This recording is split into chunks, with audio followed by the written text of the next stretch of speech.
Hi, here's Rachel, your Rediscovering coach. I'm sitting out in the garden at the moment and amongst birds and bees.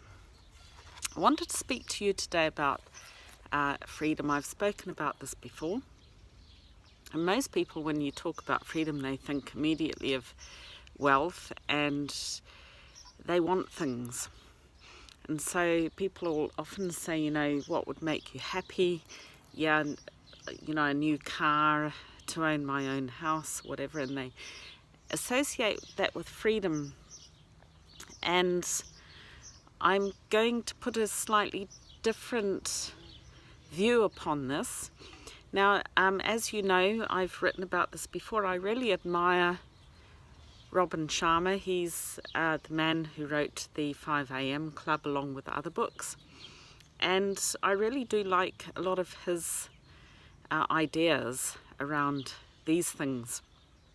And one of the things he teaches, the 8 forms of wealth. And this, I relate to it more as the 8 things you need for your freedom. Okay, so it is, his thing is wealth, and I'm going to change it a little bit. I hope he doesn't mind. But he has the 8 forms of wealth. And if you look at this, I found it really interesting.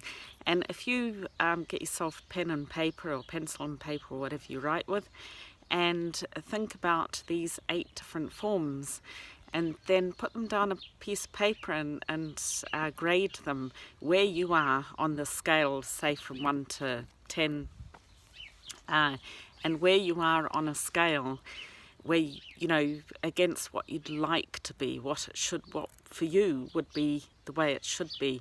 And I think it's sort of a holistic approach. It's because, if we have too much of one thing, we're often not very happy in other areas. And I've met millionaires who are absolutely not happy. They may have all the money, but they're not happy. They're not happy in some area of their lives. Often it's relationships, and I come across this quite often, and that's where this appealed to me so much, because I think it really is something that you need to make sure that everything is balanced across the board. So the first one that he mentions is your inner life.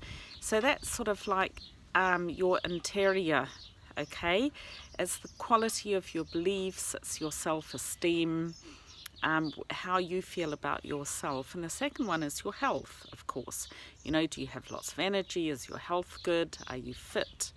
Are you able to walk fast and talk without sort of losing your breath? That type of thing.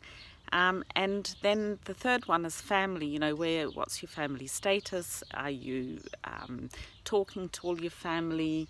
You may be separated from your family, but it doesn't mean to say you can't have a good relationship with your family. And so, if those things are out of sync, the rest of your life's going to be out of sync. Career is another one. You may have a great career and be working all day, but the other things are then not in balance.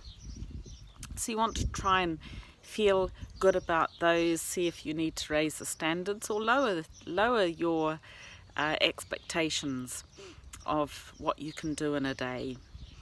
And then the next one, number 5, was economics and finances. So,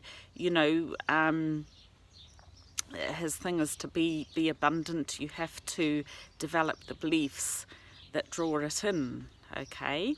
If you're living in negativity all the time, this never works for me, that's not going to happen, then it probably won't.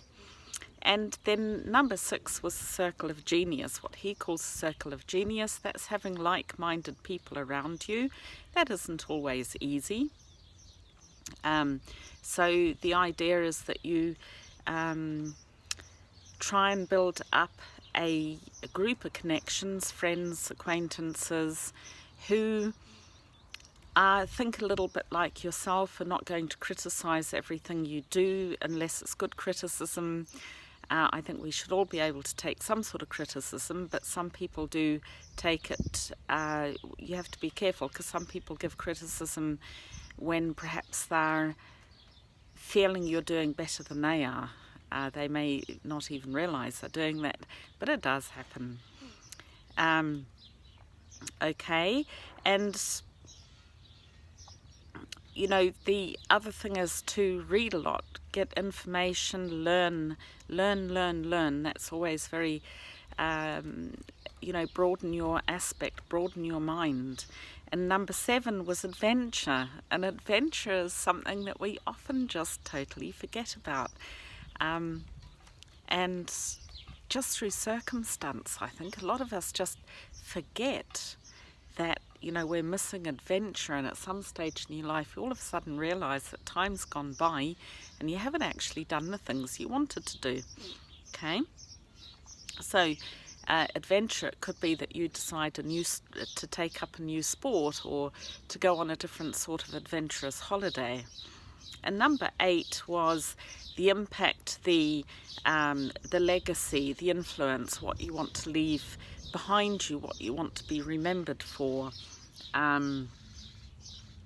how, you know, what you want to leave, okay, how you want to be remembered by the people you've worked with.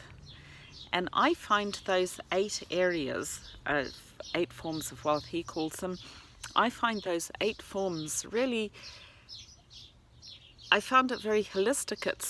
And I think it's so important. So if you're looking for freedom, contentment, happiness, and just contentment with your life, I think those 8 things, if you can get a happy balance in all of those, you're doing pretty jolly well. And there's little room for complaint. And so many of us lack in some of those areas, and some of us lack in all of those areas. But there's a lot of wealthy people I know who are high in the economics area and absolutely low in the family area, in the number 3. And the number 1, the inner life, their inner peace, their ability to be able to stand back and let themselves relax. That's really difficult for many people. So I'm going to leave that here.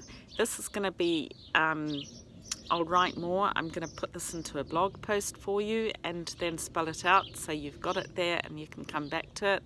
And I found a recording from Robin Sharma that I'll also add to the blog post so you can hear it from his mouth, because I'm sure he explains it a lot better than I have. And as I said, I've put my interpretation on what he's been saying. Alright, so here's Rachel, your Rediscovering Coach, and I'll look forward to speaking to you next time. Bye.